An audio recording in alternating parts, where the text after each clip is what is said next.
óptima de un modelo de programación lineal. Asimismo, también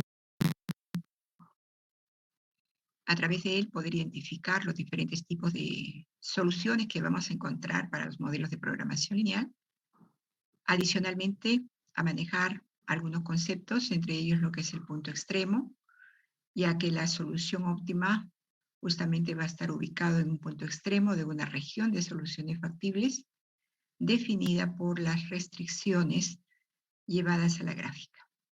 Bueno, voy a compartir para poder iniciar con la presentación.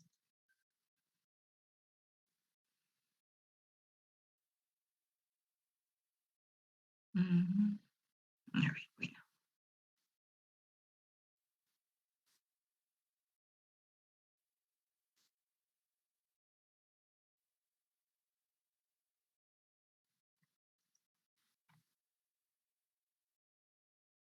No hubo tiempo de ponerlos al inicio, así que ahí las tenemos.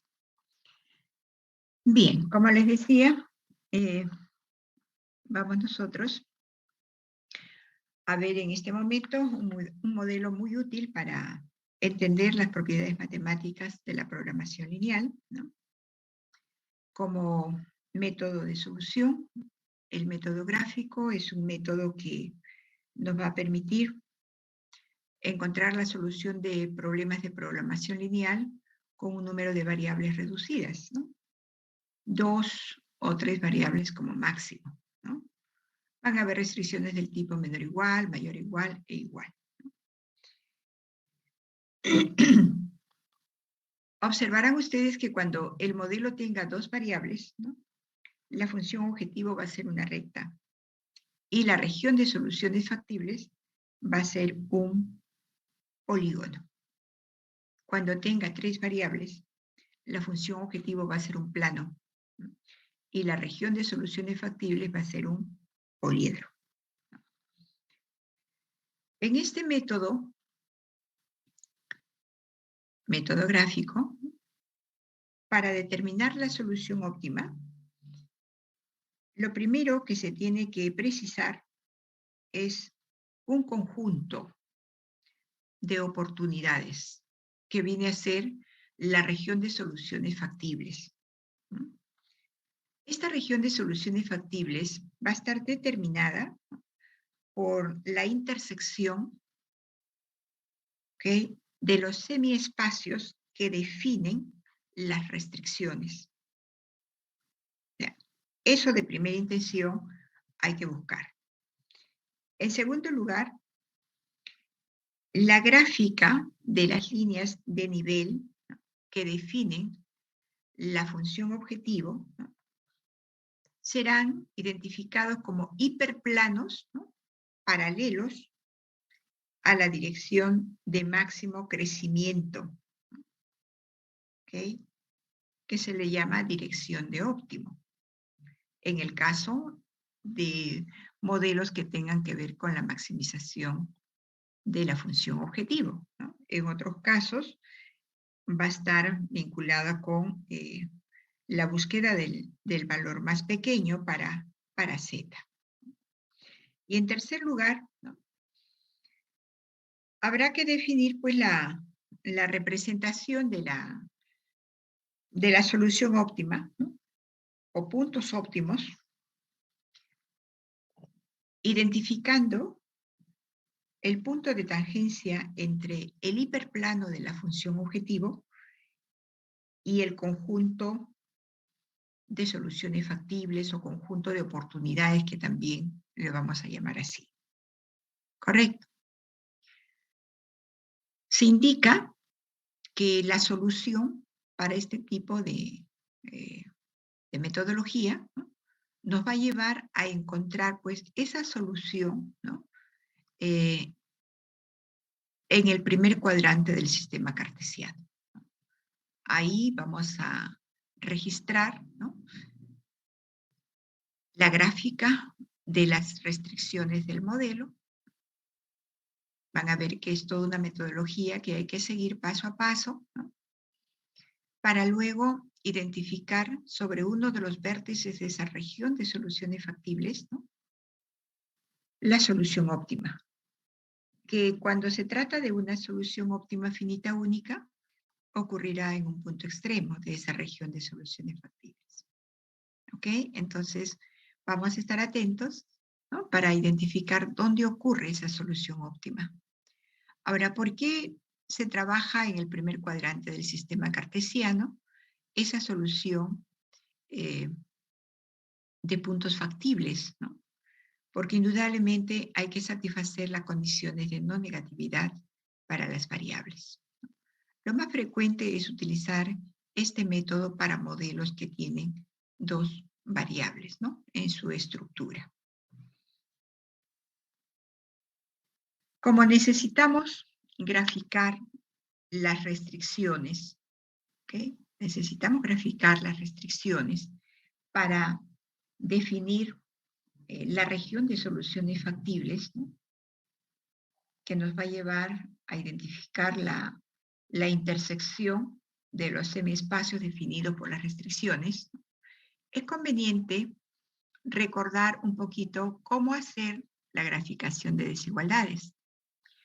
Aun cuando pareciera muy simple, ¿no?, algunas veces se comete el error porque no se toma adecuadamente los puntos que satisfacen la desigualdad, ¿no?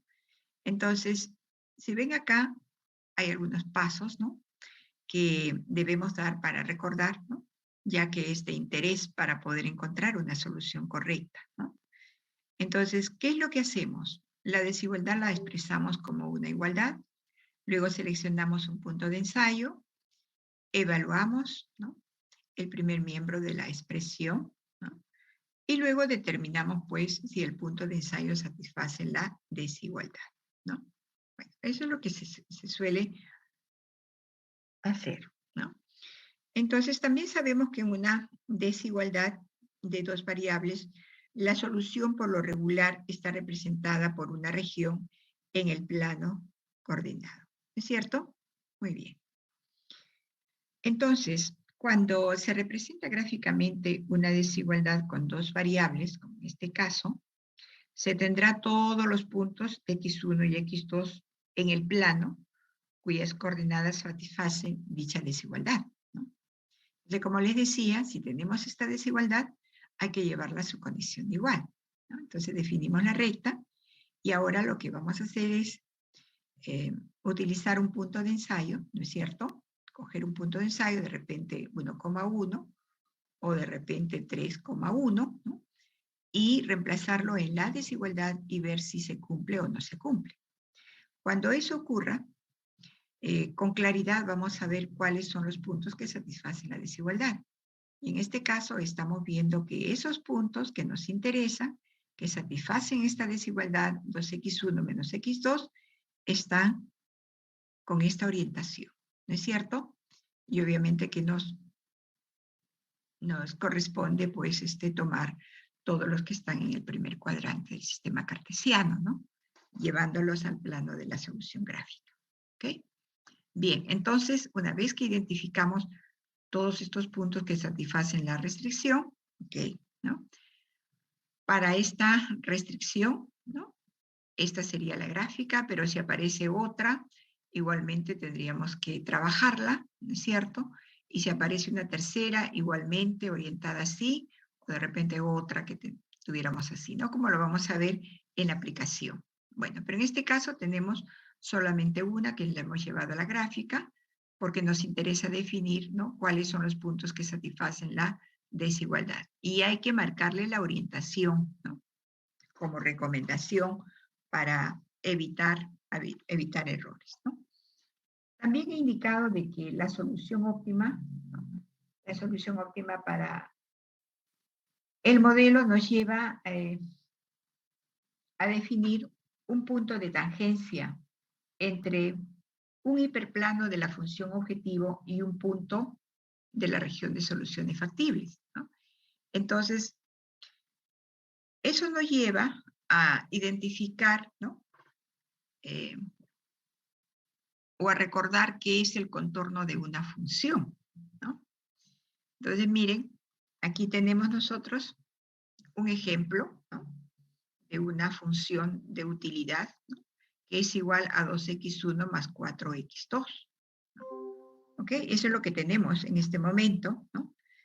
Esta función z igual 2x1 más 4x2 describe, ¿no es cierto?, un infinito número de ecuaciones que van a depender del valor de z, ¿no? Y como consecuencia, no puede representarse por una única línea, ¿no? Esto hace que se construya una familia de ecuaciones lineales, que en este caso, como se trata de una función de Max, se van a llamar líneas de isoutilidad, asignando pues diferentes valores para z, como ustedes están viendo por acá, ¿no? Aquí se le ha dado el valor igual a 4, por acá igual a 6 y por acá igual a 8. Y llevados a la gráfica, tenemos estas ubicaciones para las rectas correspondientes, ¿no? Una familia de líneas paralelas, ¿no?, o familias de nivel, ¿no?, definidas por la función objetivo, que son hiperplanos paralelos. ¿Ok? Muy bien. Y nos interesa, vuelvo a repetir, porque la tangencia entre el hiperplano de la función objetivo con el conjunto factible nos va a determinar el punto óptimo o puntos óptimos, ¿no? Entonces, recordando con este ejemplo lo que constituye el contorno de una función, podemos decir claramente pues, que el contorno de una función de dos variables va a ser el conjunto de todos los pares, ¿no es cierto?, x1 y x2, para los cuales la función de x1 y x2 toma un valor constante específico, ¿no? Y recordar siempre que si la función es de Max, ¿no?, donde se habla de utilidad, el contorno va a representar una recta de isutilidad. Y si se trata de una función de costos, nos va a representar ese contorno, ¿no?, una recta de isocostos. ¿Ok? Bien. Entonces, de ahí la utilidad de recordar lo que es el contorno de una función. Región factible, porque hemos hablado de que la solución óptima se encuentra, ¿no?, en el punto de tangencia del hiperplano de la función objetivo con el conjunto de soluciones factibles. Entonces, una región factible, ¿no?, donde se encuentra esa solución factible, ¿no?, es un conjunto de todos los puntos que satisfacen a todas las restricciones y a la condición de no negatividad. Por eso se trabaja en el primer cuadrante del sistema cartesiano. Ahora, nos interesa también recordar lo que es un conjunto convexo, ¿no? Y aquí tienen dos representaciones gráficas, ¿no? Uno de ellos constituye un conjunto convexo, que es el de la derecha, mientras que el otro no constituye un conjunto convexo. ¿No es cierto? Y eso lo sabemos porque si queremos unir, ¿no?, los puntos A y B, los puntos de ese segmento no pertenecen al conjunto S. ¿No es cierto? Por lo tanto, no es un conjunto convexo, ¿no? Muy bien. Punto extremo. Aquí vemos una región, ¿no?, que está achurada, ¿es cierto?, que es un conjunto convexo, ¿no? ¿Ok? Imagínense ustedes que por aquí está pasando una restricción, que puesta la gráfica, pues resulta en esa ubicación, ¿no?, con sus puntos orientados hacia el eje X1, ¿no?, esta otra restricción que está pasando así, ¿no?, sus puntos que satisfacen esta restricción estarían orientados también hacia el eje X1, una tercera restricción que está pasando así, ¿ok? Los puntos que satisfacen estarían por acá, hacia el origen, y luego esta cuarta restricción que está pasando por acá, ¿Ok? Esta región de soluciones factibles es un conjunto convexo, ¿no es cierto? Esta línea, ¿no?, que vemos acá, ¿no?, este segmento de línea, ¿correcto?, tiene al punto P como un punto extremo, ¿no? Todos los puntos están contenidos en el conjunto convexo S, ¿no? Por lo tanto, este punto, ¿no?, extremo de este segmento rectilíneo, ¿no?, está considerado como un punto, ¿no?, extremo donde podría estar ubicado el punto óptimo. Podría estar ubicado el punto óptimo. ¿Ok? Si yo tengo, por ejemplo, esta función objetivo, ¿no?, este contorno de la función objetivo, ¿no?, que está pasando en esta posición, ustedes me van a decir luego de que el punto óptimo ya no estaría estando en el punto P, sino estarían ubicados en este segmento rectilíneo, donde el punto P es un punto extremo. Lo vamos a ver, ¿no?, con los tipos de solución que encontremos, ¿no? Pero lo importante en este momento es que el punto P es un punto extremo, ¿ok?, de este segmento rectilíneo que se encuentra completamente contenido en el conjunto convexo S. De ahí se desprende este teorema que nos dice: si el programa lineal tiene solución óptima finita única, es decir, una única solución, entonces la solución óptima va a ocurrir en un punto extremo de la región de soluciones factibles. Bien. ¿Cómo observamos, ¿no?, que se cumple este teorema? Exploremos los tipos de solución que vamos a hallar cuando aplicamos el método gráfico.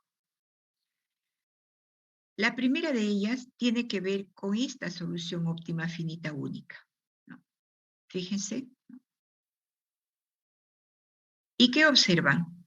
Observan esta región de soluciones factibles trabajadas en el primer cuadrante del sistema cartesiano, ¿no es cierto? Por acá tendríamos esta primera restricción orientada hacia el eje X1, esta segunda restricción orientada también hacia el eje X1, esta tercera restricción orientada hacia el eje X2.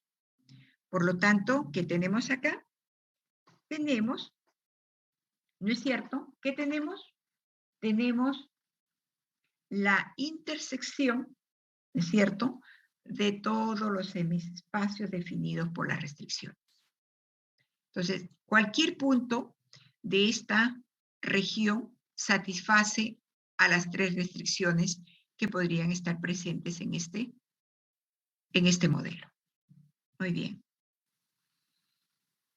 Pero ¿cómo ubicamos la solución óptima? Si ya sé que es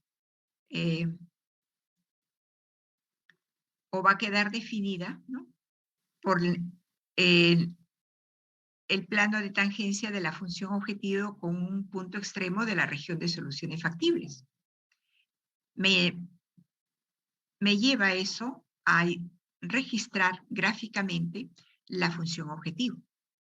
Entonces, la representación gráfica de la función objetivo para este caso podría estar pasando por el origen con esta pendiente, ¿no? Este es el contorno de la función objetivo, donde X1 y X2 toma el valor igual a 0. Pero cuando se desplaza, ¿no es cierto?, este contorno de la función objetivo, es decir, cuando el Z toma un valor al pasar por este vértice de la región de soluciones factibles, ¿no es cierto?, o cuando pasa por este vértice de la región de soluciones factibles, ¿no?, al comparar los valores, este valor de Z será mucho mejor que este valor de Z. Y si pasamos el contorno de la función objetivo, ¿no?, por este vértice, siempre rectas paralelas, ¿no? Aquí el valor será mejor.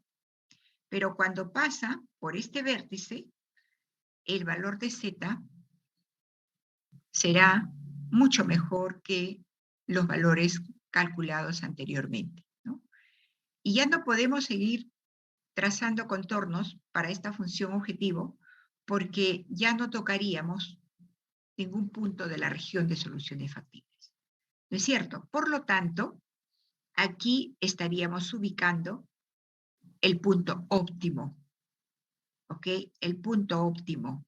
¿Y es única solución? Es única solución.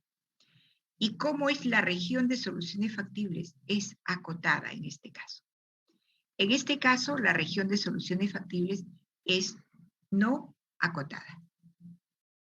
Pero ¿hay solo una única solución óptima? Sí lo hay, ¿no? Porque como verán, aquí está el gráfico de esta restricción, orientada en este sentido. Por aquí estaría pasando la otra restricción, orientada también así, hacia el eje X1. Y luego, la gráfica de la función objetivo, ¿no? Por la pendiente que tiene, está ubicada en esa posición. Al trasladarla paralelamente, llegamos a este punto, ¿no?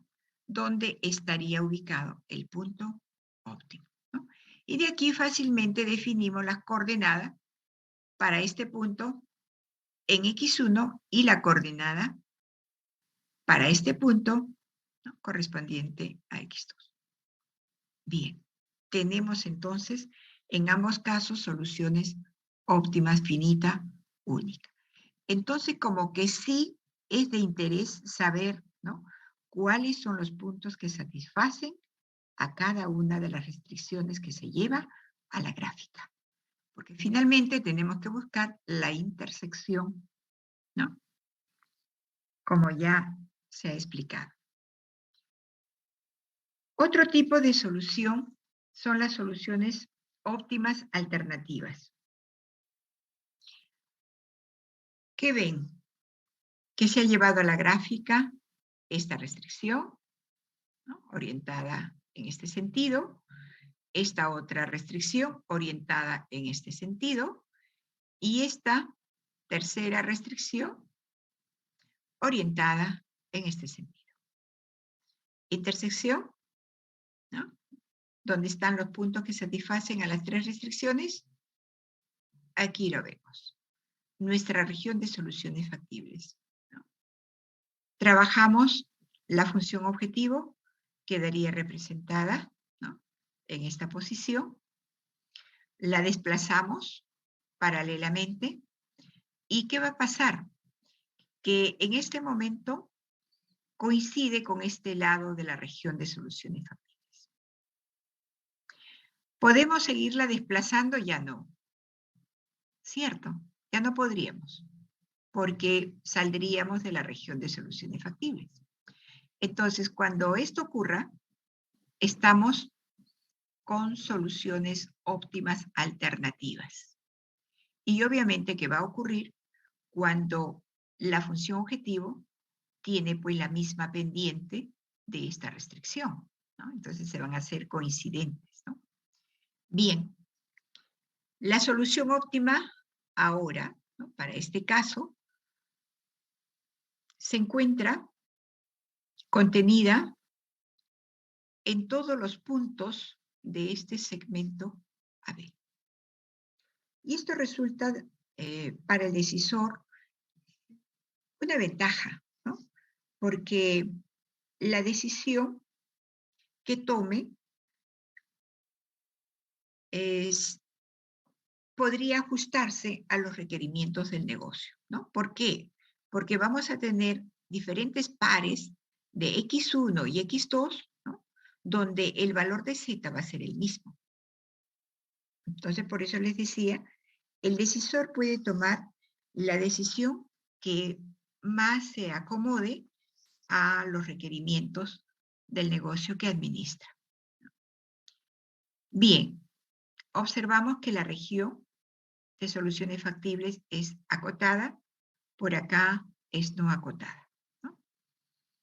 Siguiendo el mismo procedimiento, se ha hecho la gráfica de las restricciones de la función objetivo y luego, al desplazarla paralelamente, ¿no? Es decir, al hacer un movimiento de la optimización ascendente, porque son casos de Max, llegamos a tocar esta posición, donde vemos pues de que se hace coincidente con este rayo, ¿no? De origen N. Hay soluciones óptimas alternativas. Luego está este otro caso, ¿no? De solución no acotada o ilimitada. Los problemas que son no acotados, ¿no? Tienen que verse como una patología de los problemas de programación lineal. ¿Y por qué ocurre estos casos, no? Generalmente porque se omite, ¿no? Una restricción importante o porque tal vez se cometió algún error en la digitación de los datos, ¿no? Por eso les decía, es importante hacer corridas, ¿no? A las estructuras matemáticas que representan los sistemas reales, ¿no?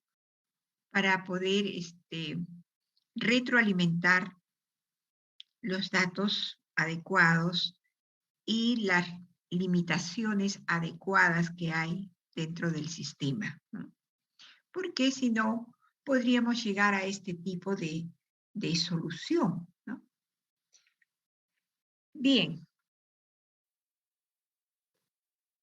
¿qué observan? Observan esta restricción, ¿no es cierto? Es un caso Max. Observan esta restricción llevada a la gráfica, esta otra restricción llevada a la gráfica con sus respectivas orientaciones, esta función objetivo, ¿no? Ok, el contorno está pasando por acá, ¿no? Y como es un caso de Max, entendemos que el mejoramiento del valor de z va a ser ascendente, ok, por eso ven esta flechita y aquí el contorno de la función objetivo, pero que no llega a determinar ese valor máximo de z, sino se va hacia el infinito. Eso nos habla de que un problema no acotado, ¿no? Okay, no tiene solución óptima. A diferencia, ¿no? De trabajar un modelo, ¿no? Donde la región de soluciones factibles es no acotada, porque aquí sí vemos que hay solución óptima. ¿Correcto? Bien, y en la práctica nos interesará modelos, ¿no? Matemáticos que hayan sido estructurados y que nos lleven a obtener una utilidad que se va al infinito. No, no es cierto. Por eso es importante introducir los ajustes, ¿no? Si tenemos este tipo de solución al probar o al validar el modelo.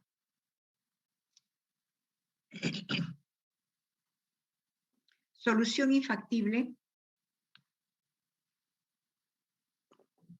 o inconsistente. Gráficamente, ustedes, ¿qué están observando en este momento? Observan la representación gráfica de 3 restricciones con sus respectivas orientaciones, ¿no es cierto? Muy bien. Empecemos con la recta que está en color verde, ¿no? Muy bien. Aquí está. Y los puntos que satisfacen la restricción están hacia el eje X2, ¿no? Bien. Y cuando aparece esta segunda restricción, ¿no? Que está representada con la recta de color rojo, ¿no es cierto? Y que los puntos que la satisfacen están orientados hacia el eje X1, ¿no? Vemos que de tener solamente esas dos restricciones, los puntos que satisfacen a ambas estarían ubicados por acá, ¿no es cierto? Pero cuando aparece esta tercera restricción, ¿no? Orientada hacia arriba, ¿no? Es decir, en este semiespacio, ¿no?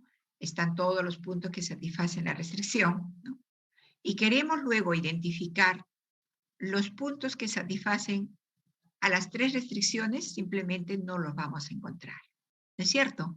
Entonces estamos hablando de una región de soluciones factibles vacía. No hay punto alguno que satisfaga a las 3 restricciones. Es importante entonces decir que la infactibilidad depende de las restricciones y no de la función objetivo. ¿Okay? Y en el caso de las soluciones degeneradas, ¿no? Gráficamente ustedes van a observar que por un punto van a pasar más de 2 rectas.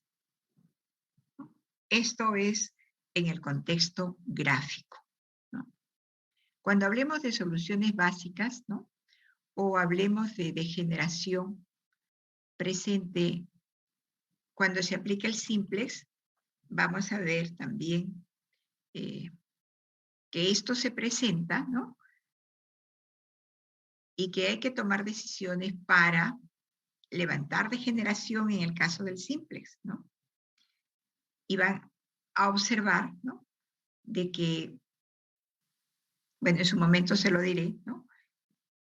Que existe, ¿no? Una condición que nos lleva a tomar la decisión de levantar la degeneración.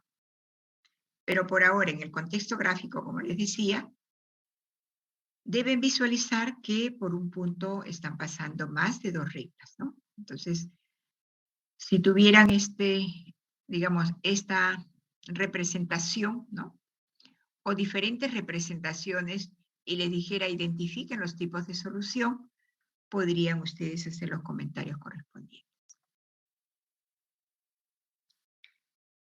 A continuación tienen ejemplos, ¿no? De aplicación para cada uno de los tipos de solución que acabamos de ver, ¿no?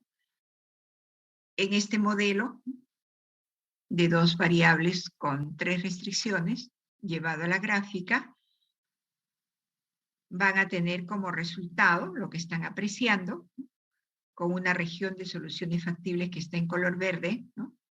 Y el contorno de la función objetivo definiendo el punto óptimo, ¿no? Que sería en este vértice. Una solución óptima finita única. En este otro caso, vemos que el modelo también tiene 3 restricciones, tiene 2 variables. Al hacer la representación de cada una de las restricciones, se define esta región de soluciones factibles, el contorno de la función objetivo, ¿no? Llevada también a la gráfica, nos define, ¿no? Esta ubicación que se hace coincidente con este lado de la región de soluciones factibles, ¿no? Con lo que claramente identificamos que no estamos en una solución óptima finita única, sino en una solución que tiene óptimos alternativos, ¿no? Y no olviden que en soluciones óptimas alternativas, ¿no? Tenemos diferentes combinaciones, ¿no? De valores óptimos para X1 y X2, pero el Z es el mismo. Solución inconsistente, porque hay aquí una región vacía, ¿no? ¿Okay? Hay una región vacía, en el sentido de que no existe una región donde haya puntos que satisfagan a las restricciones del modelo, ¿no? Entonces, pueden ustedes corroborarlo, ¿no?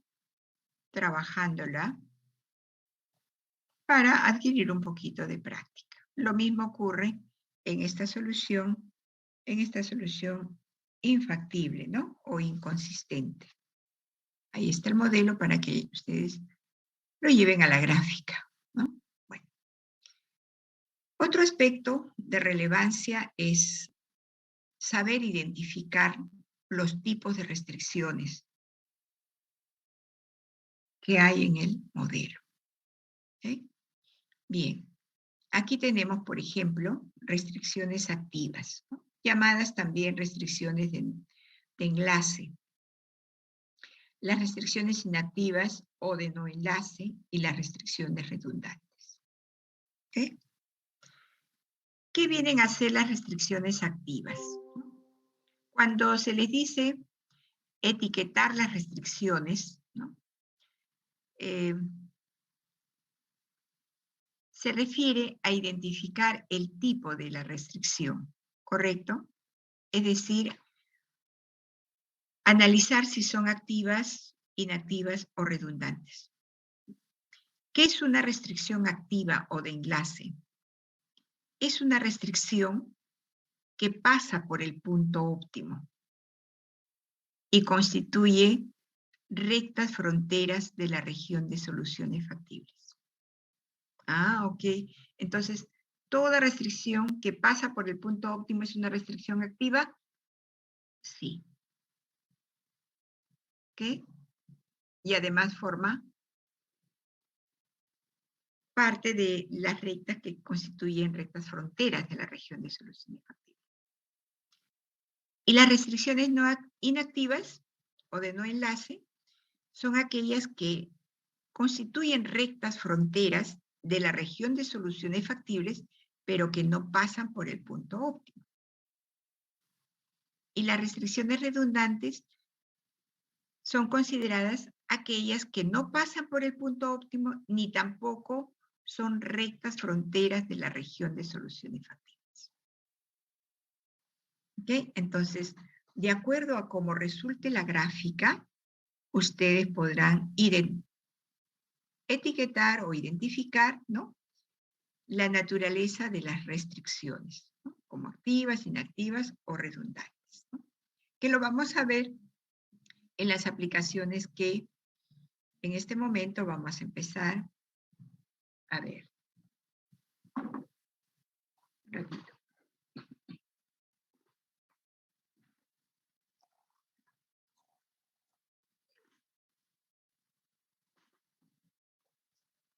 Veamos un caso de maximización y luego un caso de minimización. Un caso de maximización donde las restricciones sean del tipo menor o igual, y un caso de minimización donde las restricciones sean del tipo mayor o igual. Bien. Necesitamos obviamente tener el modelo matemático, ¿no?, para aplicar la metodología de solución, ¿no? Entonces, como verán ustedes, aquí el modelo tiene dos variables. Habla de x1 y x2, donde esta variable de decisión nos está indicando la cantidad de unidades de producto Y que se va a producir por semana, ¿no?, ¿okay?, donde los productos pues van de 1 a 2. En cuanto a las restricciones, hay 3 restricciones, 2 vinculadas con los recursos disponibles A y B, y la tercera tiene que ver con la producción del producto X1, ¿no?, para satisfacer una demanda de mercado. Entonces, ya sabemos que hay que verbalizar la función objetivo, hay que verbalizar cada una de las restricciones, ¿no es cierto? Y eso nos lleva pues a describir esta primera restricción, ¿no?, identificando lo que tenemos en el primer miembro y en el segundo miembro. Recuerden eso siempre, ¿no? ¿Qué es lo que tenemos? Una disponibilidad de 100 unidades de recurso A, y en el lado izquierdo de la desigualdad tenemos la cantidad de unidades de recurso A, ¿no?, que consume cada unidad de producto X1 y X2. Entonces, eso nos va llevando a pensar cómo debemos de describir esta primera restricción, ¿no? Si tomamos en cuenta el recurso A, diremos que el consumo de este recurso no debe exceder pues a esta cantidad de unidades disponibles, ¿no es cierto?, en la fabricación de X1 y de X2. No debemos exceder, ¿no? Ahí tenemos una restricción del tipo menor o igual en ambas restricciones, ¿no?, que nos impone un límite superior, ¿no? ¿No es cierto? Bien, y en la tercera restricción, pues tenemos, como les decía, la condición en cuanto a producir el producto 1, ¿no? Para una condición de demanda que nos dice no debe, pues, exceder, ¿no? De 40. Bien, esto ya ha quedado claramente, ¿no? Establecido al hacer la formulación matemática del modelo, ¿no es cierto? Bien, entonces ahora simplemente vamos a aplicar la metodología para encontrar el valor óptimo de estas variables de decisión, x1 y x2, ¿no? Y luego analizar, ¿no? ¿Cierto? Con la salida óptima de x1 y x2, cómo están quedando los recursos, ¿no? Y cómo se está satisfaciendo la demanda, ¿no es cierto? Muy bien.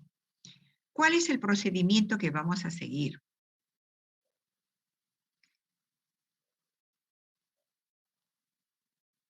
Cuando se aplica el método gráfico, ¿no? Hay que seguir estos 7 pasos para dar por culminada la aplicación. En primer lugar, hay que representar gráficamente las restricciones. ¿Okay? Luego, determinar la región de soluciones factibles. En tercer lugar, determinar las coordenadas para cada vértice de la región de soluciones factibles. Muy bien. Entonces, a ver, hasta este punto. Tomamos las restricciones y las llevamos a la gráfica. Tomamos nuestro punto de ensayo y las dejamos correctamente orientadas. Eso nos va a llevar a determinar la intersección que estamos buscando y que va a definir, ¿no es cierto?, la intersección entre estas restricciones que nos van a definir la región de soluciones factibles. Y luego vamos a establecer los vértices, ¿ok?, para luego hallar las coordenadas de cada vértice de esa región de soluciones factibles. Hecho esto, pasamos a representar gráficamente la función objetivo. Para ello podemos tomar un punto factible de esa región de soluciones factibles para luego encontrar los puntos por donde estaría pasando el contorno de la función objetivo, que lo vamos a ver. ¿Con qué finalidad? Con la finalidad de identificar la solución óptima y el valor óptimo. Es decir, los valores óptimos para x1 y x2 y el valor para la función objetivo. Hecho esto, es importante contrastar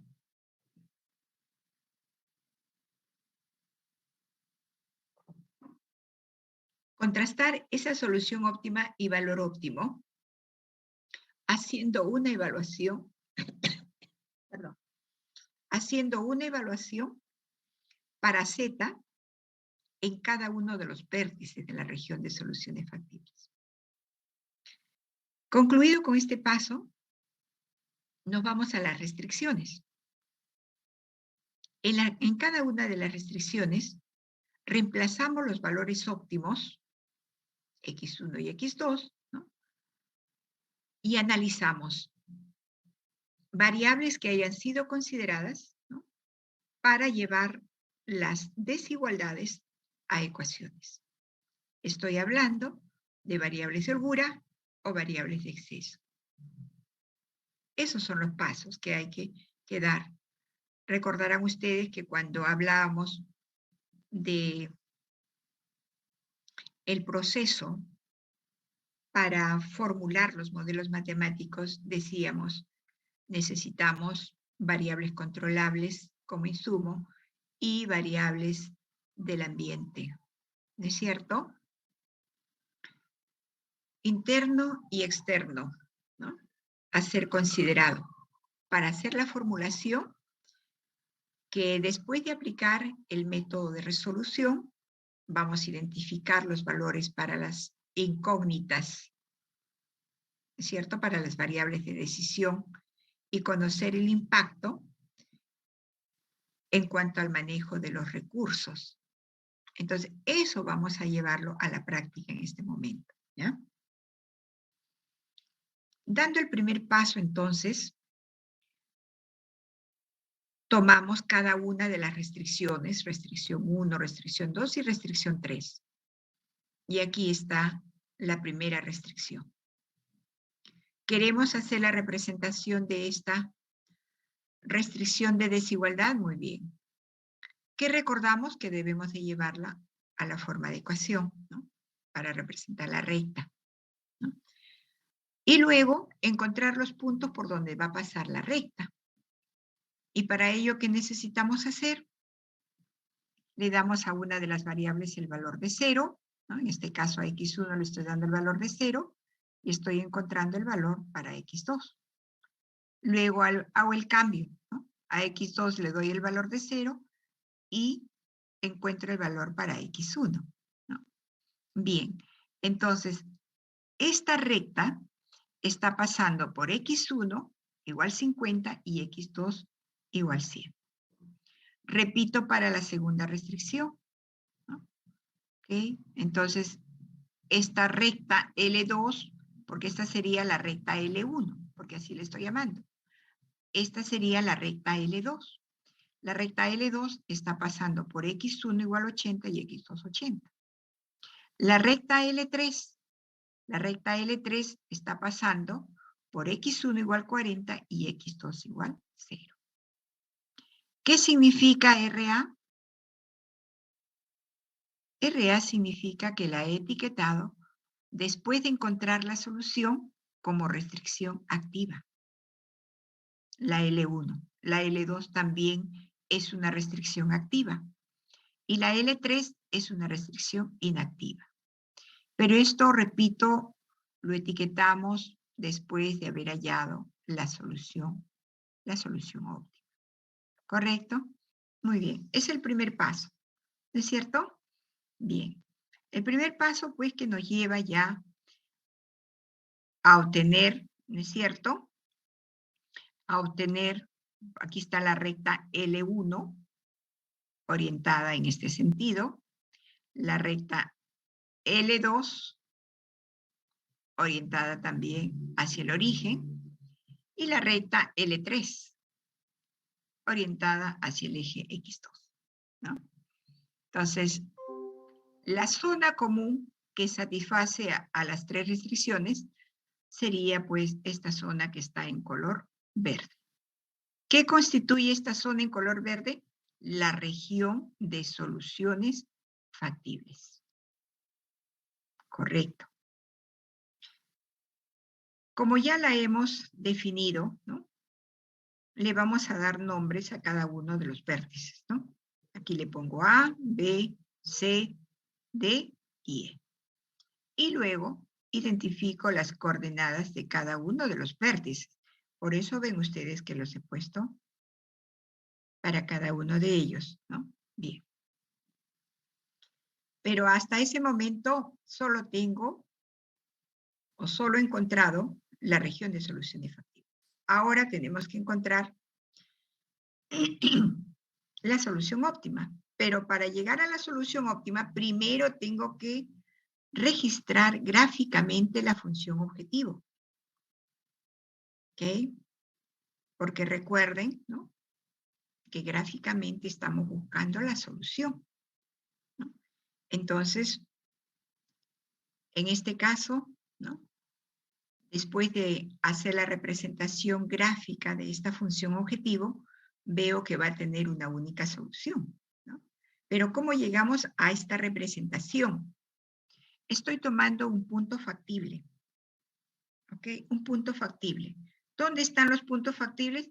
En toda esta zona verde, incluyendo los vértices y los puntos de las rectas fronteras. Son puntos factibles, ¿no es cierto? Bien, yo estoy tomando este punto factible 10,15. ¿Ok? Este punto factible. Y para que lo visualicen, lo tienen también acá. Paso 4. Para la representación de la función objetivo, estoy tomando el punto factible 10,15. ¿correcto? ¿Qué hago luego? Tomo la función objetivo y ahí reemplazo x1 y x2. ¿Para qué? Para que esta función objetivo tome un valor. ¿Correcto? Tome un valor. Y yo pueda identificar los puntos por donde estaría pasando la recta, ¿no? Entonces, va a pasar por x1 igual 20 y x2 igual 30.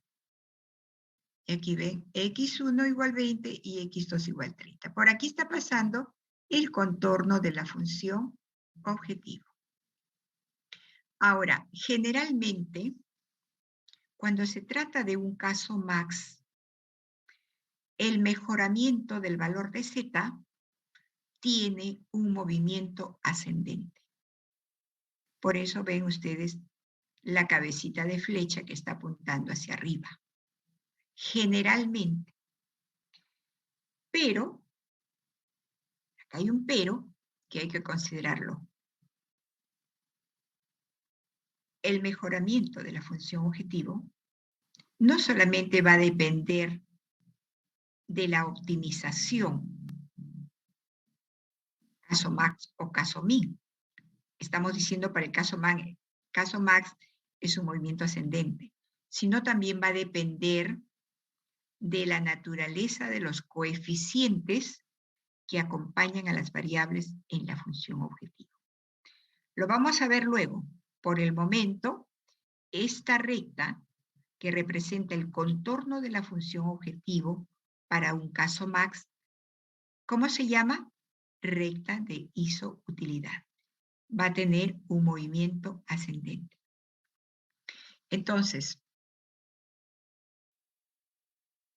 en ese sentido, al desplazar este contorno de la función objetivo, describiendo una familia de rectas paralelas, va a llegar un momento en que se hace tangente a esta región de soluciones factibles en el punto X asterisco.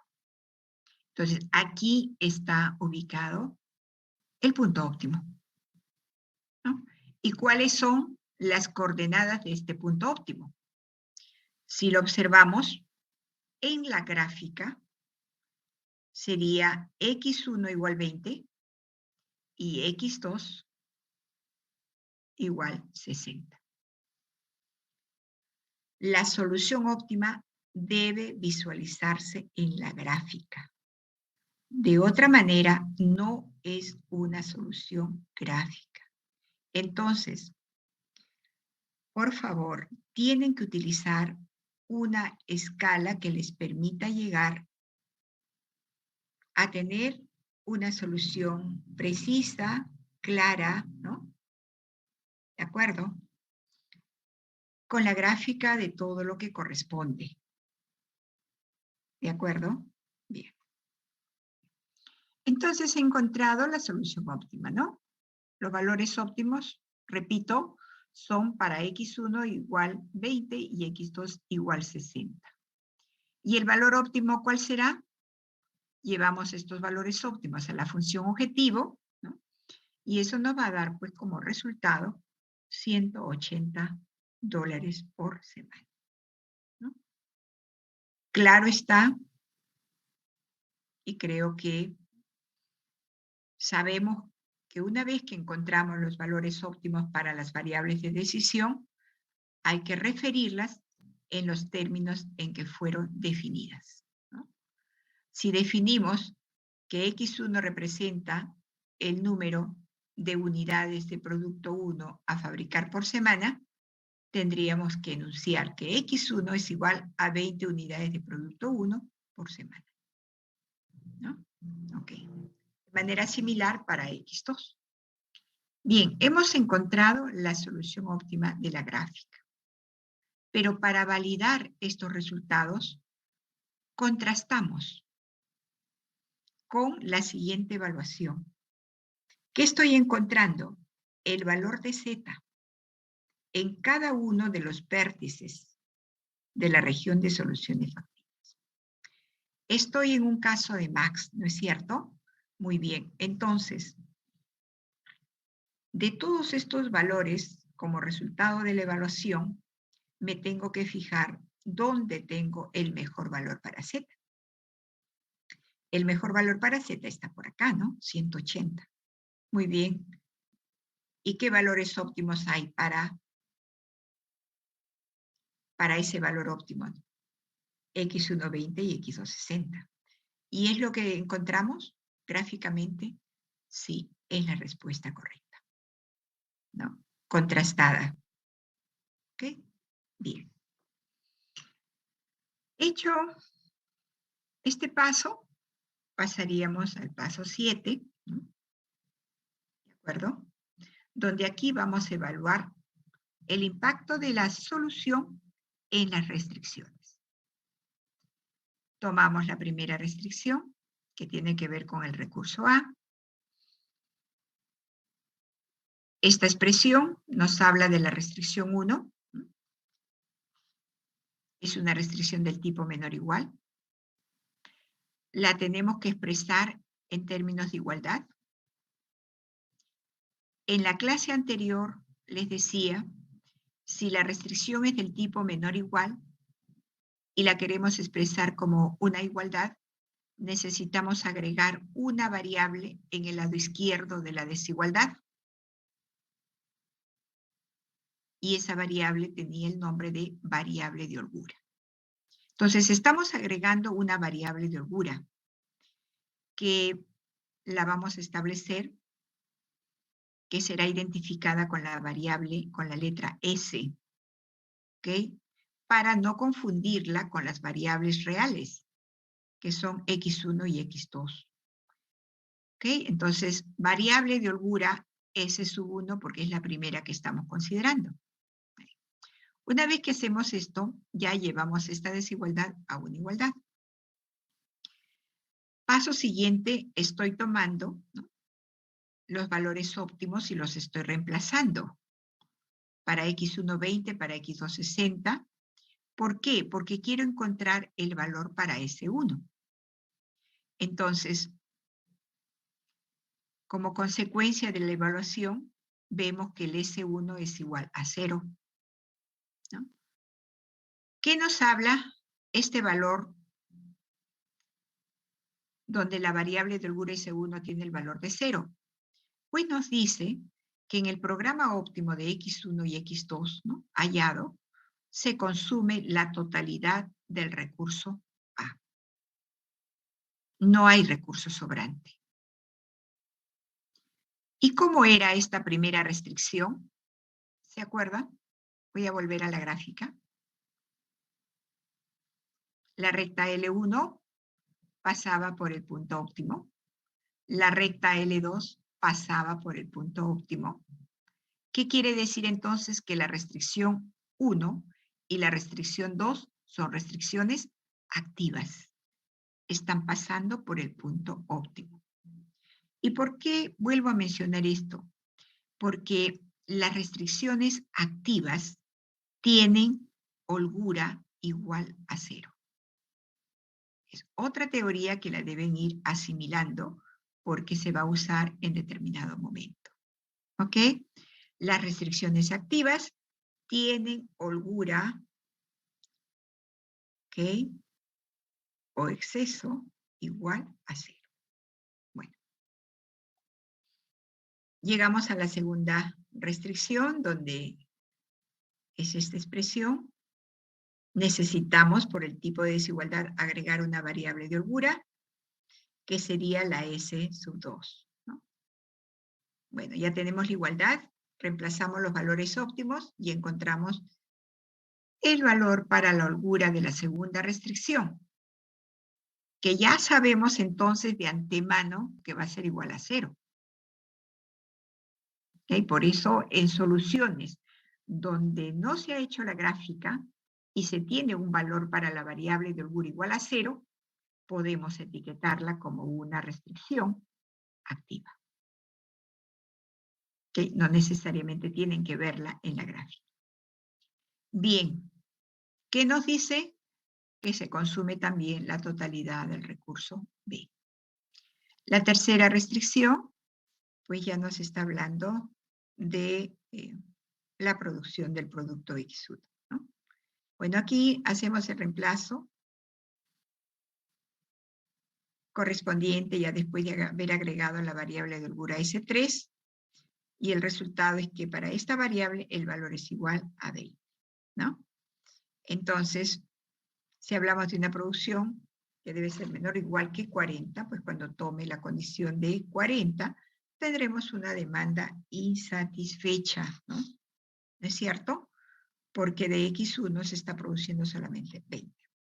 Bueno, es así como se analiza, digamos, los resultados que se obtienen de una solución gráfica.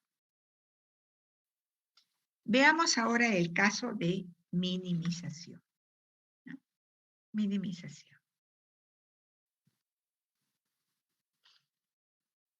¿Está quedando claro? Bueno, continuemos entonces. En este caso de minimización, ¿no? Están observando restricciones del tipo mayor o igual, ¿no? ¿Correcto? Bien. Es importante trabajar con este tipo de desigualdades para hacer uso de variables de exceso. Bien. Es un caso que se trata de ventas esperadas de autos deportivos, ¿no? Y la inquietud que se tiene, o el objetivo que se tiene, es encontrar el número de comerciales de duración de 1 minuto que se colocan en series cómicas y en juegos de fútbol. ¿Cuál es el mercado al cual se quiere llegar con estos comerciales? Al mercado de mujeres de altos ingresos. Miren, se espera llegar a 28 millones de mujeres de altos ingresos y a 24 millones de varones de altos ingresos, ¿no? Son autos deportivos, ¿no? Muy elegantes, de buena performance. Bueno, se conoce el costo, ¿no? Que obviamente vamos a buscar la minimización de ellos, ¿no? De estos avisos o de esta publicidad que se coloca en series cómicas y en partidos de fútbol. Mire cómo responde, ¿no? El mercado de mujeres de altos ingresos, ¿no? 7 millones cuando se colocan en series cómicas. Y en partidos de fútbol solamente se llega a 2 millones. La diferencia es muy marcada cuando se habla del mercado de varones de altos ingresos. Cuando el aviso se coloca en series cómicas solamente se llega a 2 millones. Y cuando se coloca en partidos de fútbol, ¿no? En juegos de fútbol, se llega a 12 millones, ¿no? Entonces, bueno, eso se debe pues a que los varones siempre tienen una, digamos, predilección por los partidos de fútbol, ¿no? ¿Es cierto? Bueno, y a las mujeres nos interesa cuando son partidos pues internacionales, ¿no? Yo soy una de ellas. Bueno, entonces, de eso habla esta formulación, ¿no? Bien, entonces, apliquemos el método gráfico para llegar al objetivo, ¿no es cierto? Encontrando este número de comerciales, ¿no? Con duración de 1 minuto en estas dos modalidades, ¿no? En series cómicas y en juegos de fútbol. Bien, aquí ya voy a abreviar algunos pasos, ¿no? ¿Okay? Tenemos la primera restricción. La primera restricción, ¿okay? Que tiene que ver con las mujeres de altos ingresos. La segunda restricción, con la restricción referida a los varones de altos ingresos. Estoy llevando cada una de las restricciones a la condición de igual para poder encontrar los puntos por donde estaría pasando cada una de estas rectas, ¿no? La primera estaría pasando por x1 igual 4, x2 14. Y la segunda le estaríamos viendo pasar por x1 igual 12 y x2 igual a 2. Bien. Entonces ahí están las rectas L1 y L2, ¿no? Que las vemos ya trazadas por acá, ¿no? Recta L1, recta L2. Muy bien. ¿Cuál es la región de soluciones factibles de acuerdo a la orientación que hemos identificado? Sería así, todo este campo verde. ¿Ok? Bien. Fíjense que ahora estamos minimizando, ¿no? Cuando se minimiza, ¿no?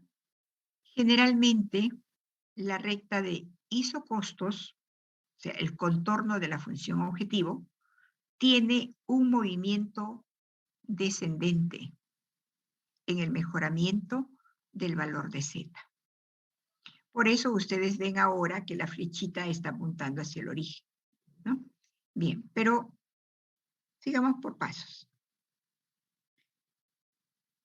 Ya hemos hecho el trazo de la recta L1 y L2. Acabamos de identificar la región de soluciones factibles.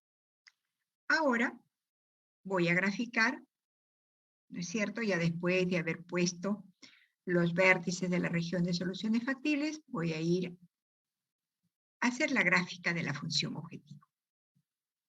¿No es cierto? La función objetivo es min de z igual 50x1 más 100x2. Muy bien. Le voy a dar un valor específico para z. Y va a ser 5000. ¿Okay? ¿Y por qué 5000? Lo estoy hallando, fíjense, de una manera diferente. ¿Por qué 5000? Bueno, estoy multiplicando estos coeficientes, ¿no? Y luego encuentro los valores por donde estaría pasando. Sería x1 100, x2 50. Pero fíjense que son valores bien altos, ¿no? Comparados con los que voy a tener en la gráfica, ¿no? ¿Ok? Entonces, ¿qué puedo hacer? Lo puedo dividir entre 10. Y aquí tendría x2 5, x1 10. ¿Estaría afectando este trabajo que estoy haciendo en la representación de la función objetivo? No, ¿verdad? Porque la pendiente se sigue manteniendo. ¿Correcto? Correcto. Bien, entonces eso me lleva a hacer esta gráfica para la función objetivo, para el contorno, ¿no? Para la recta de isocostos. Bien, como sé que generalmente en los casos de minimización va a haber un movimiento descendente, pues yo sigo bajando, ¿no? Y me ubico en este vértice. ¿Y qué encuentro? Que en este vértice x1 es igual a 3,6, ¿no es cierto? Y x2 es igual a 1,4. Como son valores con decimales, entonces para validar, sin perder el contexto de que la solución tiene que ser gráfica, sino simplemente para validar, puedo analíticamente, ¿no? Determinar este punto de intersección, ¿no es cierto?, que hay entre estas dos rectas. Bien, eso le digo para validar, pero recuerden, la solución tiene que ser gráfica. Bien, ¿qué se hace luego?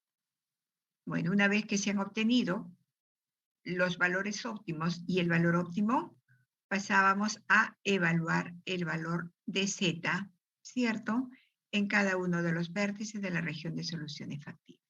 Pues aquí también lo estamos dejando un poquito de lado para hacer el análisis en las restricciones, ¿no? Restricción 1, ¿cómo es? Del tipo mayor o igual. Si la quiero expresar en términos de igual, entonces, ¿qué voy a hacer? Restar en el primer miembro de la desigualdad una variable. Esta variable se llama variable de exceso. ¿Ok? Bien. Para encontrar el valor de esta variable de exceso, que fíjense cómo se representa con E subíndice 1 por ser la primera, ¿no? colocamos acá los valores óptimos, ¿no? De X1 y X2. ¿Y qué encontramos? Que E1 es igual a 0. ¿Correcto? Bien. Y en el caso de la restricción 2, hacemos lo mismo. Como la restricción es del tipo mayor o igual, restamos en el primer miembro de la desigualdad una variable de exceso, ¿no? Y luego encontramos el valor para E2. ¿Y qué nos dice el valor de E1 igual 0 y el valor de E2 igual 0? Que simplemente estamos cubriendo el mercado objetivo con este número de publicidad que se han establecido para el modelo. Estamos llegando a los 28 millones de mujeres de altos ingresos y a los 24 millones de varones de altos ingresos. ¿Ok? Entonces, ahí tenemos el impacto, ¿no?, de esta solución en las restricciones. En esta tabla van ustedes a ver cómo va mejorando el valor de la función objetivo, ¿no? Cuando no solamente se toma en consideración que cuando se trata de un caso max, el movimiento al mejoramiento es ascendente. O en el caso de minimización, el movimiento de la optimización es descendente. No. También el mejoramiento tiene que ver con él o con los coeficientes que tienen las variables en la función objetivo. ¿No es cierto que la variable X1 tiene como coeficiente la función objetivo C1? Sí. ¿La variable X2 tiene como coeficiente C2 en la función objetivo? Sí. ¿Que estos coeficientes pueden ser positivos y negativos? Sí. Entonces, de acuerdo a ello, fíjese cómo resulta, ¿no?, el mejor valor para la función objetivo. En el caso de Max, que acabamos de resolver, ¿cómo era el coeficiente de la variable X1 en la función objetivo? Era positivo.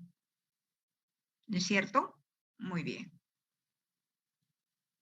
El coeficiente de la variable X2 en la función objetivo, también positivo, ¿no?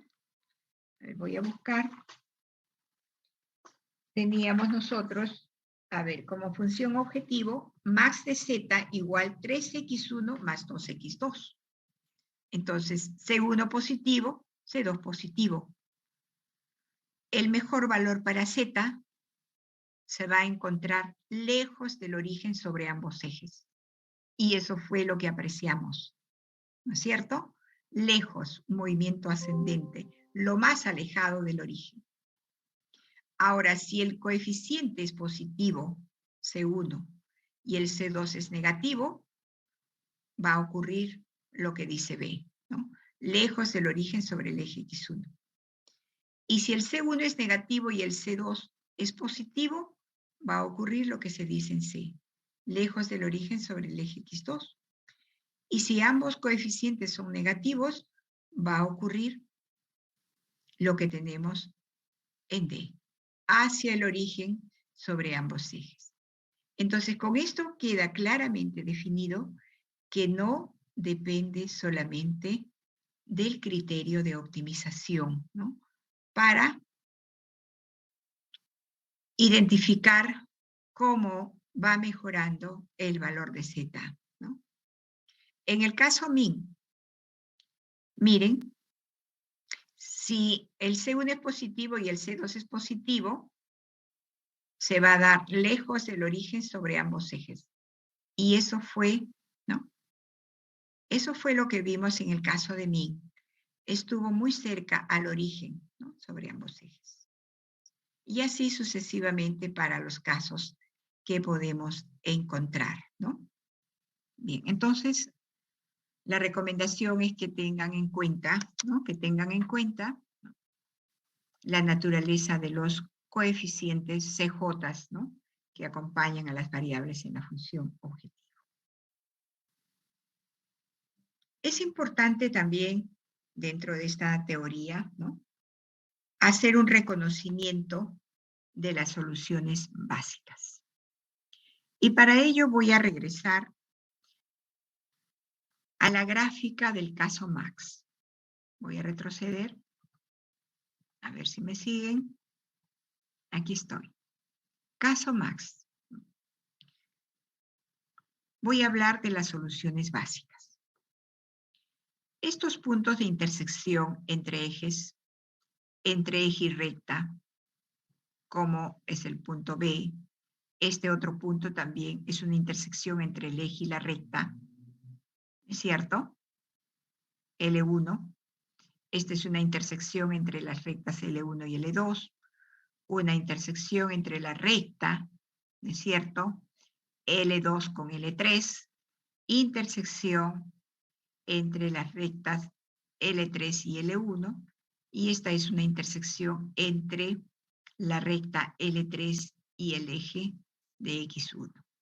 Bien, estas intersecciones entre ejes, entre eje y recta o entre rectas, son soluciones básicas.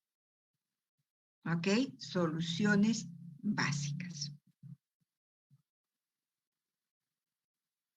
Ahora, ¿por qué nos interesan las soluciones básicas? Para lo que viene después.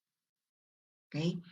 Lo vamos a ver tanto en el método algebraico como en el método simplex. ¿Correcto? Bien. Entonces, como acá lo indico, son intersecciones entre dos ejes, entre un eje y una recta, o entre dos rectas. Vamos a darnos un modelo. Este modelo, caso Max, con dos restricciones, que tiene como variables reales x1 y x2. Se llaman variables reales o variables estructurales también. Bien, las restricciones son del tipo menor o igual, ¿no? Y como observan, cada una de ellas se ha expresado como una igualdad. Como el tipo de restricción es del tipo menor o igual, ¿no? Estamos agregando en el primer miembro de la desigualdad variables de holgura. ¿Correcto? Bien. Debo indicar que estas variables de holgura, ¿no?, tienen coeficiente 0 en la función objetivo. ¿Y qué coeficiente tienen las variables de exceso? También tienen coeficiente 0 en la función objetivo. ¿Correcto? Muy bien. Después de llevar el modelo a la forma normal o estándar, ¿no?, donde las restricciones son del tipo igual, voy a contabilizar el número total de variables. ¿Cuántas serían? X1, X2, S1 y S2. 4 variables, ¿no? Muy bien. ¿Por qué estoy contabilizando este número de variables? Porque toda solución básica,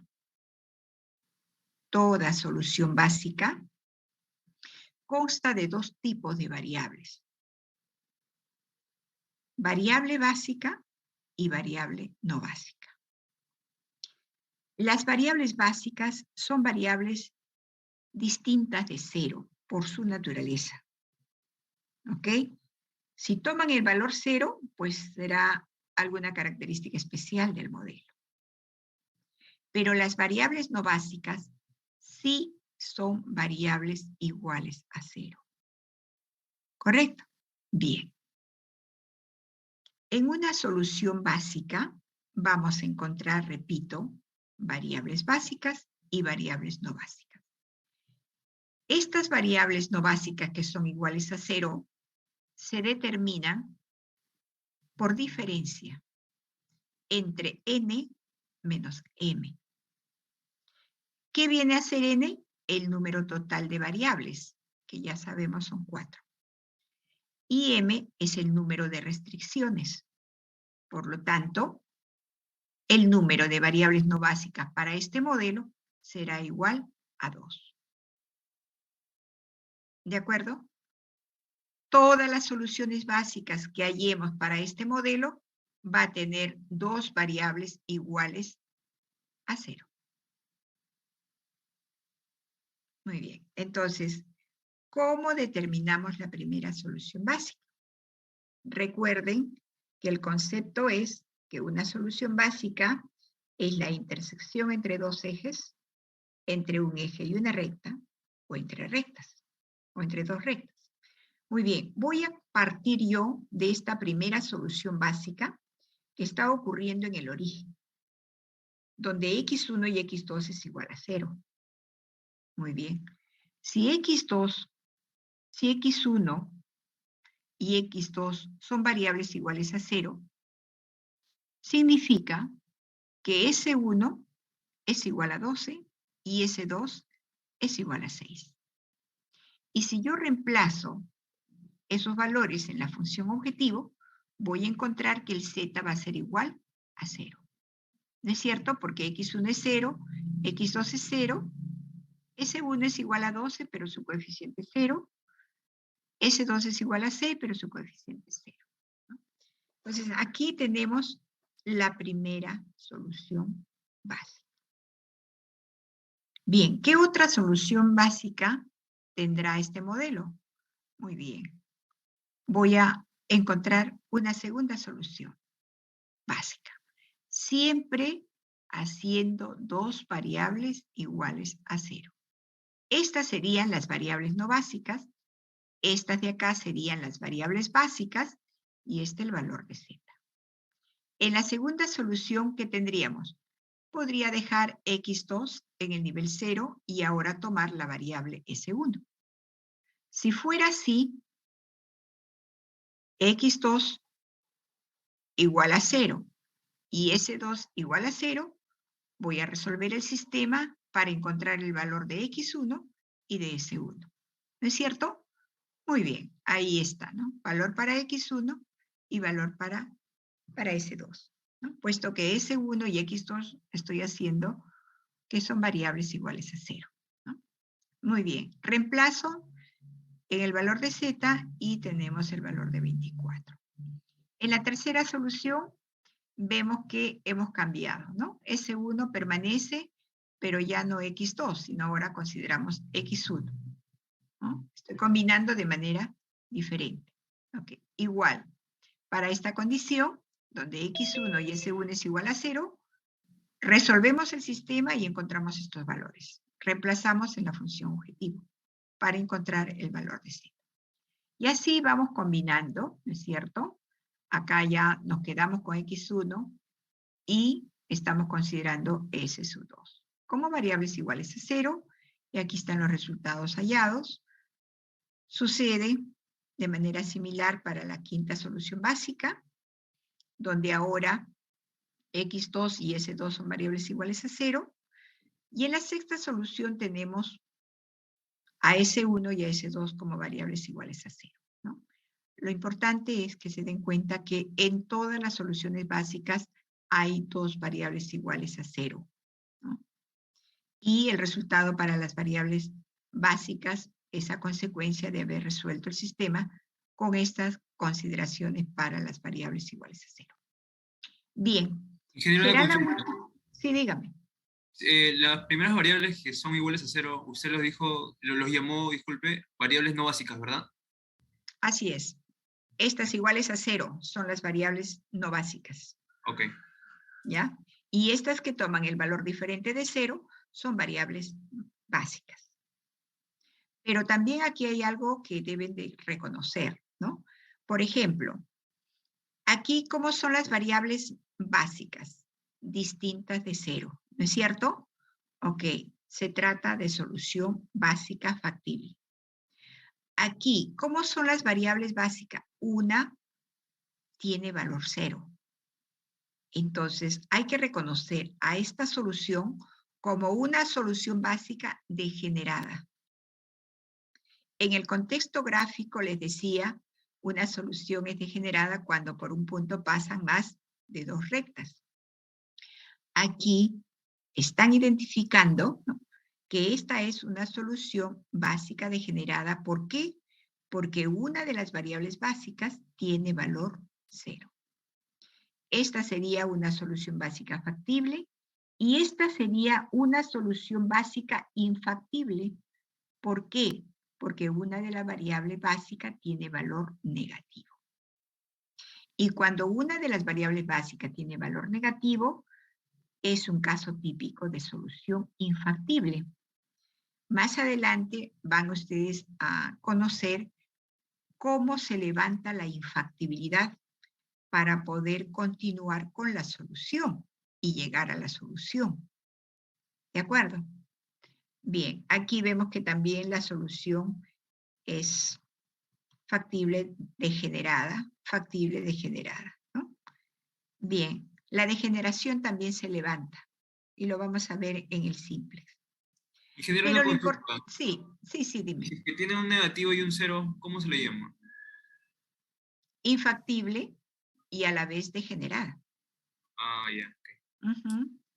Ya, entonces para que ustedes puedan identificar el número total de soluciones básicas, pueden aplicar esta fórmula, ¿no? Cálculo combinatorio, donde n vendría a ser el número total de variables, que sería 4, ¿no es cierto? Y por acá tendrían n menos m, que sería igual a factorial de 2, y por acá el número de restricciones para el modelo es 2, sería factorial de 2. Si resuelve, esto le va a dar 6. 6 soluciones básicas. ¿Ok? Ahora, en los métodos que vamos nosotros a observar, ¿no?, en el algebraico y en el simplex, y también lo observamos en el método gráfico, ¿no?, cómo el mejoramiento del valor de z se hace, ¿no?, pasando de una solución básica a otra solución básica adyacente. Este es un concepto que lo vamos a ver de manera objetiva, gráficamente, y a través también de la aplicación del método algebraico y simple. ¿Sí? Bien. A ver, si lo vemos gráficamente, no dejemos cabos sueltos. A ver, miren, la solución básica ocurriendo acá, luego ocurriendo acá, y luego ocurriendo acá. O sea, hay un movimiento, ¿no?, de una solución básica a otra solución básica adyacente en el mejoramiento hasta llegar a esta solución óptima. Lo van a visualizar en el simplex y también en el algebraico.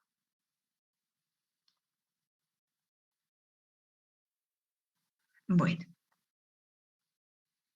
aprovechemos también para comentar acerca de lo que es el estrechamiento de una restricción de desigualdad, relajamiento de una restricción de desigualdad y el impacto que puede haber cuando se adiciona una restricción o se elimina una restricción.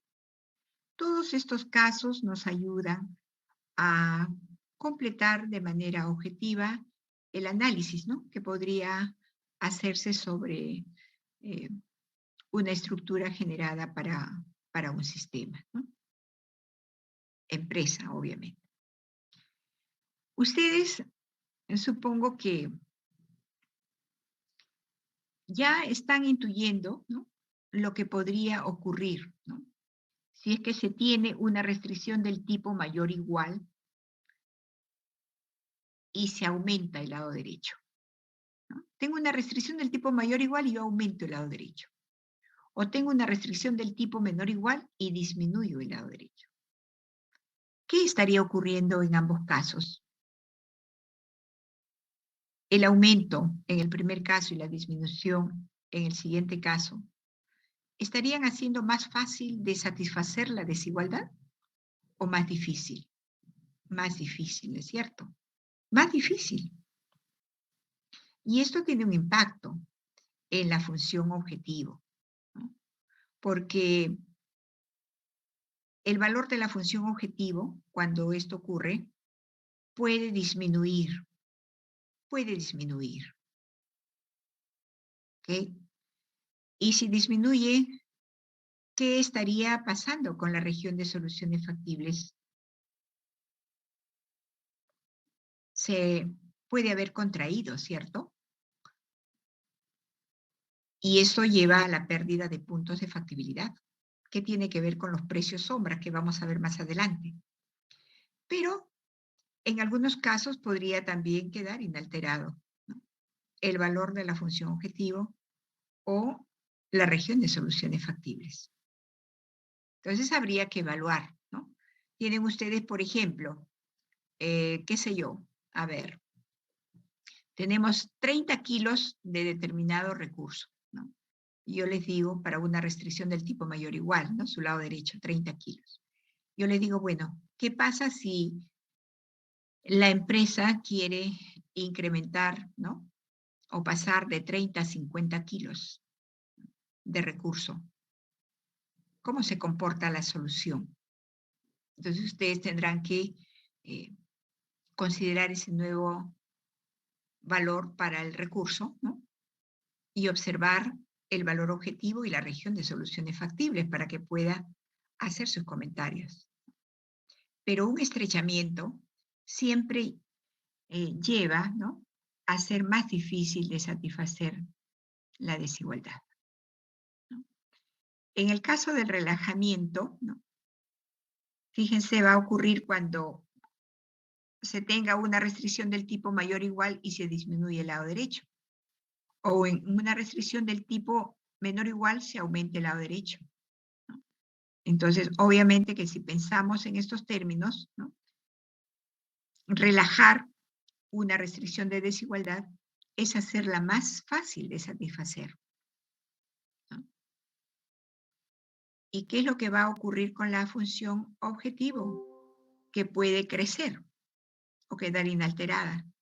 Y la región de soluciones factibles se puede expandir o quedar inalterada, ¿no? Y si se expande, gana puntos factibles, ¿cierto? Y eso tiene una implicancia, que lo vamos a ver luego, en los precios sombras. Ahora, adicionar una restricción. Si volvemos, por ejemplo, a ver, si volvemos a nuestra gráfica, esta está un poco más definida, ¿no? Si adicionamos una restricción, bueno, si yo adiciono una restricción que pasa por acá, orientada hacia el eje X1, mi solución permanece óptima, ¿no es cierto? Ok. Pero si yo paso una restricción por acá, orientada hacia el eje X1, tendrá consecuencias, ¿no?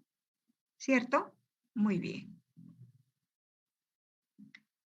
Ahora, si eliminamos igualmente, ¿no? Si eliminamos, por ejemplo, a ver, si eliminamos la restricción 2, que define esta recta, ¿habrá cambio en la solución óptima? ¿Qué dice? Tendríamos esta recta L1 y tendríamos solamente esta restricción, ambas orientadas hacia el origen. Pero ¿cuál sería el punto óptimo? Ya no sería este, ¿no es cierto? ¿No? Porque esta función objetivo, ¿correcto?, se va a ubicar por acá y luego se va a ubicar por acá. Y aquí ya estaría el punto óptimo. Entonces hay que ver, pues, en el análisis por dónde está pasando, ¿no?, la restricción, ¿no? Y de acuerdo a eso, habrá pues un impacto que analizar. Bien, a continuación nos toca ver lo correspondiente al análisis de sensibilidad gráfica, ¿no?, que por lo que ya se ha mencionado es importante, ¿no?, analizar la sensibilidad de los parámetros, dado a que el entorno es muy competitivo, ¿no?, es cierto, es dinámico, y que genera cambios, ¿no?, a considerar en los parámetros, ¿no?, que se consideren en el modelo, ¿no? Ahora, hay parámetros que con más frecuencia se reajustan, ¿no?, por los cambios que devienen de la competencia generalmente, o por decisiones muy propias, ¿no?, de la organización, ¿no? Y estos están relacionados con los coeficientes de las variables en la función objetivo y con las constantes del lado derecho. Entonces, este análisis de sensibilidad que hagamos la próxima clase busca determinar el rango de valores, ¿no?, permitidos para modificar los CJ y los BSUI. ¿Sí? Bien. El tiempo ya no nos da para poder hacer el desarrollo respectivo, ¿no? Lo veremos la próxima clase, ¿no? Entonces, no sé si hay alguna pregunta que hacer, ¿no? Pero mejor lo desarrollamos ya porque nos quedan solamente 10 minutos. Bueno, este es el método gráfico, ¿no?, el que acabamos de ver. Tiene algunos conceptos que hay que manejarlos y sobre todo el cuidado para encontrar la solución, ¿no?, y hacer el análisis correspondiente. ¿De acuerdo? Bien, voy a dejar de compartir.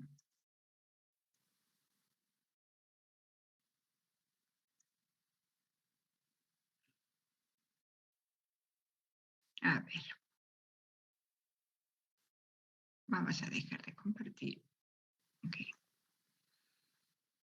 Bueno, es sencillo, evidentemente, cuando trabajamos con dos variables, pero lo importante de esta metodología es que nos permite hacer análisis de sensibilidad, ¿no?, lo cual es muy importante para tomar decisiones, ¿no?, de aumentar o disminuir, ¿no?, un coeficiente, ¿no?, presente en la estructura del modelo. Bien. ¿Alguna pregunta?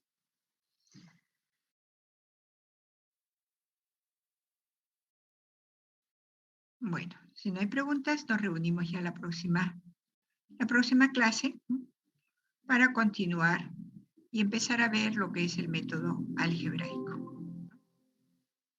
Ya nos estamos despidiendo entonces. Damos por finalizada la clase. ¿De acuerdo?